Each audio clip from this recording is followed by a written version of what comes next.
Assalamualaikum warahmatullahi wabarakatuh. Bismillahirrahmanirrahim. Melanjutkan pembahasan dalam kitab Taqriratus Sadidah tentang pembahasan jual beli. Arkanul bai'ih, tining banyak-banyak rukun jual beli, salah satu paneka bada telok. Jadi rukun jual beli itu ada 3. Di sini kok bisa ada 3? Karena oleh pengarang antara bai' dan mushtari, saman dan musman itu digabung menjadi satu. Tining saya pertama akidah nih, panekah orang dua saya saling akad. Al-bai'u nyatana orang cak jual, wal mushtari ben orang semeleh. Jadi rukun jual beli yang pertama yaitu harus ada bai' dan mushtari, ada penjual dan pembeli atau orang yang mewakilkan dari bai' dan mushtari.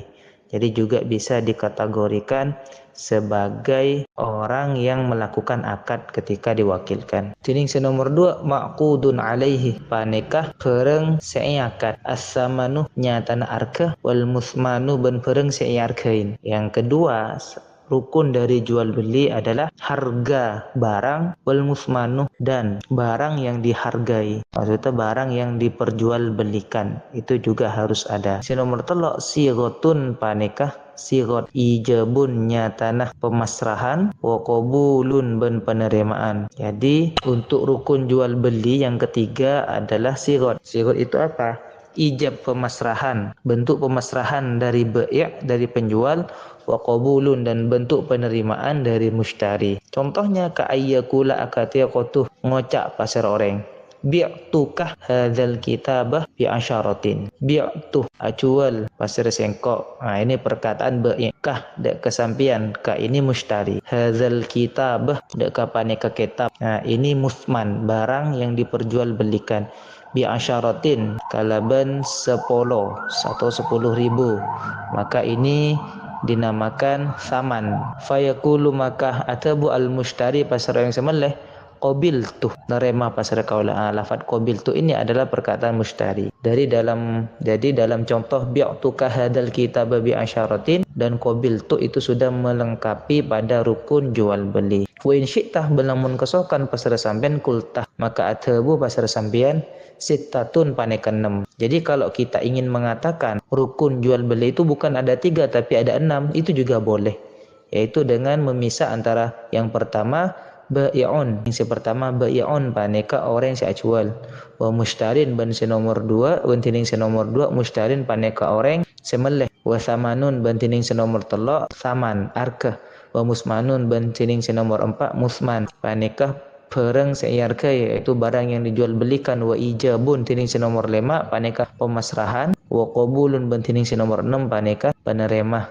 dari mushtari. Nah, itu bisa dikatakan rukun jual beli ada 6 dengan memisah dari rukun-rukun yang sudah disebutkan dalam Taqriratus Sadidah. Syurutul aqidah ini arba'atun, tining banyak-banyak syaratah orang seakad, arba'atun paneka beda 4. Jadi sekarang kita akan membahas tentang syarat-syarat orang yang melakukan akad, yaitu syarat antara bai' dan mushtari itu ada 4. Tining pertama itlaqut tasarrufi, panekah bebasah akuna aki, maksudnya bebas menggunakan, bebas mentasarrufkan harta benda yang akan diperjualbelikan.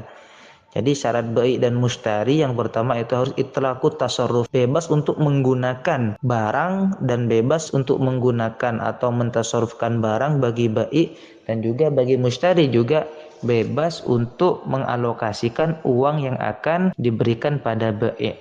Tidak ada batasan, tidak ada larangan. Ai tekesa ayyakuna qatubada al-aqidah ni pasirah orang dua si akad belighaini paneka sebelir kedua nah kilai ini torse andi akal kedua nah warashida ini torse penter kedua nah.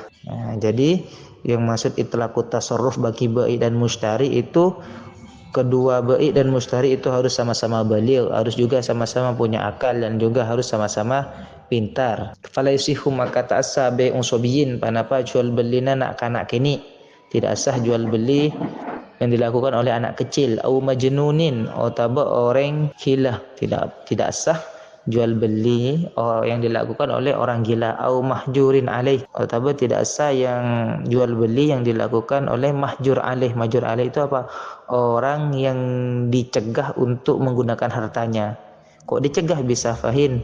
Sebab dia tidak punya akal, agak bodoh, maka itu tidak sah. Wa amma tasarruful mahjuri alaihi, ben ana pontining tasarrufah mahjur alaih, orang yang saya cegah angkui artanah bifalasin sebab bangkrut, fala tasihu maka pane kata asa panapa tasarruful mahjur alaih fi a'yani malihi dalam banyak-banyak bendana artanah mahjur alaih.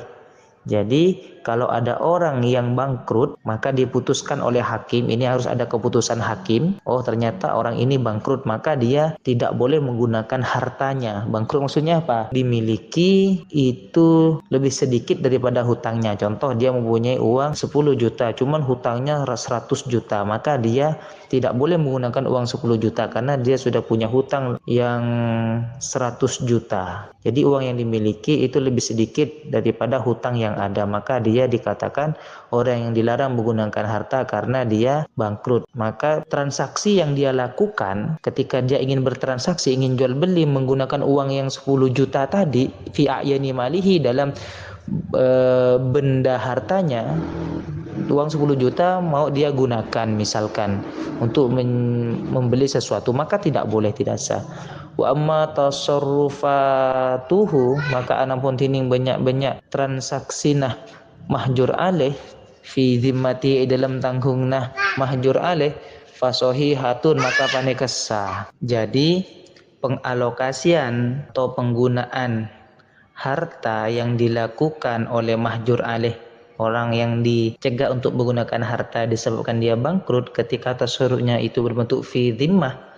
Fi dhimmah maksudnya bentuk tanggungan dia. Contohnya dia orang yang bangkrut, diputuskan oleh hakim dia orang yang bangkrut, dia punya uang 10 juta tapi hutangnya ratusan juta, maka uang 10 juta itu tidak boleh digunakan. Tapi ketika dia ingin menggunakan, contoh dia ingin membeli sesuatu, lalu dia mengatakan barang ini saya hutang dulu ya, maka itu boleh karena dia tidak menggunakan uang yang 10 juta tapi dia berhutang lagi. Atau contohnya seperti ini, saya ingin membeli televisi ini ya yang harga 300.000, tapi yang 300.000 ini pembayarannya nanti akan dibayar oleh Zaid karena Zaid itu punya hutang pada saya. Nah seperti itu, berarti orang yang bangkrut karena orang yang dilarang menggunakan harta karena bangkrut, dia itu membeli sesuatu dengan uang yang ada di Zaid, sedangkan Zaid punya hutang pada dia.